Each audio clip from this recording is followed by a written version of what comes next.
Hi hello നമസ്കാരം, welcome back everybody. This is Srinath Nandipulam. ധനുഷിന്റെ 50ാമത്തെ സിനിമ രായൻ. ഇത് എഴുതിയിരിക്കുന്നതും സംവിധാനം ചെയ്തിരിക്കുന്നതും ധനുഷ് തന്നെയാണ്. ഇത് ഒരു ക്രൈം ഡ്രാമയാണ്. അത്യാവശ്യം വയലൻസും പരിപാടികളെല്ലാം അതിലുണ്ട്. ഈ സിനിമ ഇതിന്റെ ട്രെയിലർ കണ്ടറിയാം, ടെക്നിക്കലി ടോപ്പ് നോച്ചാണ്. സിനിമാറ്റോഗ്രാഫി, സൗണ്ട് എഫക്ട്സ്, ലൈറ്റിങ്, അങ്ങനത്തെ എല്ലാ കാര്യങ്ങളും വൻ പൊളി. പിന്നെ പെരിയ ഭായി AR റഹ്മാൻ ഈ സിനിമയിൽ കൊടുത്തിരിക്കുന്ന ബാക്ക്ഗ്രൗണ്ട് സ്കോർ അത് എടുത്ത് പറയാതിരിക്കാൻ വയ്യ. ഒരു ക്രൈം ഡ്രാമ സെറ്റപ്പിലൊക്കെ AR റഹ്മാൻ റീസെന്റ് അങ്ങനെ കാര്യമായിട്ട് ഇടപെട്ടിട്ടില്ല. ധനുഷ് തന്റെ 50ാമത്തെ സിനിമ ആയതുകൊണ്ട് കിട്ടാവുന്നതിൽ ഏറ്റവും ബെസ്റ്റ് ഓപ്ഷൻസിന് എന്നെ കൊണ്ടുവന്ന് വെച്ചേക്കാണെന്ന് തോന്നുന്നത്. AR റഹ്മാന്റെ സ്കോർ ആൻഡ് പാട്ടുകൾ ഈ സിനിമയുടെ മൂഡ് എലിവേറ്റ് ചെയ്യുന്നത് വളരെ കിടിലായിട്ടാണ്. അടിപൊളിയായിരുന്നു. സിനിമയുടെ കാസ്റ്റിംഗ് പെർഫെക്റ്റ് ആണ്. ധനുഷിന്റെ കൂടെയുള്ള ആൾക്കാർ, SJ സൂര്യ, പ്രകാശ് രാജ്, അങ്ങനെ എല്ലാ കാസ്റ്റിങ്ങും പെർഫെക്റ്റ്. എല്ലാവരും അവരവരുടെ റോള് വളരെ വൃത്തിയായിട്ട് ചെയ്തിട്ടുണ്ട്.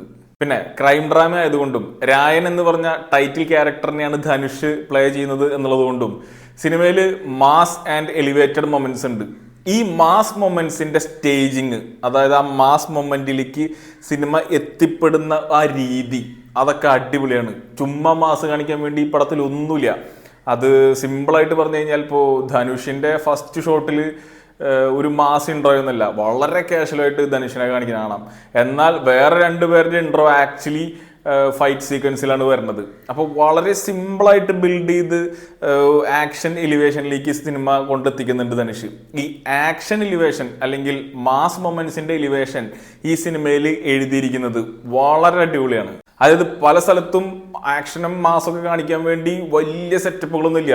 ചെറിയ ചില നോട്ടങ്ങൾ, വളരെ കാഷ്വലായിട്ട് പറയുന്ന 1-2 ഡയലോഗുകളിലൊക്കെയാണ് ഈ സിനിമയിൽ എലിവേഷൻ മൊമെന്റ്സ് വരുന്നത്. അത് എഴുത്തിന്റെ ബ്രില്യൻസ് ആണ്.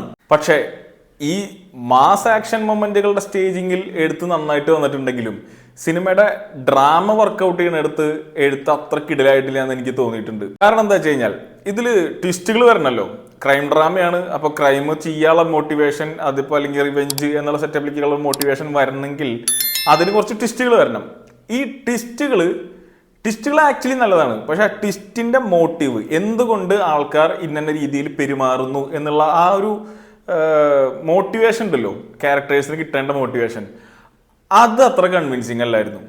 ഈ സിനിമയുടെ ഇന്റർവെല്ലിന് ശേഷമുള്ള ഒരു പ്രധാന പോയിന്റിൽ ഒരു വലിയ ട്വിസ്റ്റ് വരുന്നുണ്ട്.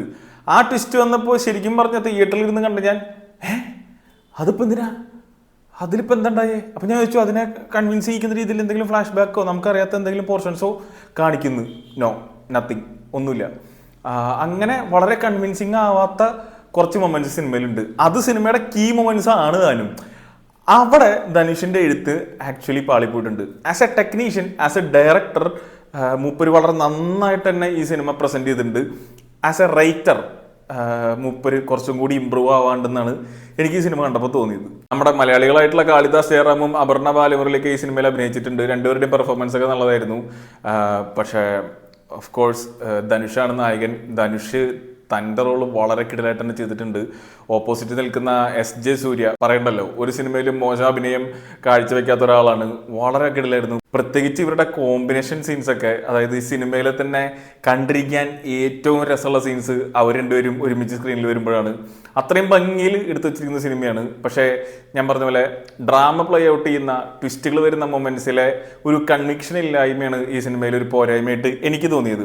പക്ഷെ ഒരുപാട് പേര് നല്ല അഭിപ്രായം ഈ സിനിമയെ പറ്റി പറയുന്നത് ഞാൻ കേട്ടിരുന്നു. എനിക്ക് മോശം പടാന്ന അഭിപ്രായം ഇല്ല. പക്ഷെ ഒരു ആവറേജ് സ്ക്രിപ്റ്റിലോടുന്ന വളരെ നല്ല രീതിയിൽ മേക്ക് ചെയ്ത ഒരു സിനിമ, അതാണ് രായൻ. നിങ്ങൾക്ക് താല്പര്യം ഉണ്ടെങ്കിൽ തിയേറ്ററിൽ പോയി കാണാവുന്ന ഒരു സിനിമയാണ്. തിയേറ്റർ എക്സ്പീരിയൻസ് ഒക്കെ നല്ല രീതിയിൽ നമുക്ക് കിട്ടുന്നൊരു സിനിമയാണ്. താല്പര്യം കണ്ടേക്ക്. അടുത്ത സിനിമയുടെ വിശേഷമായിട്ട് വരാം. കാണാം.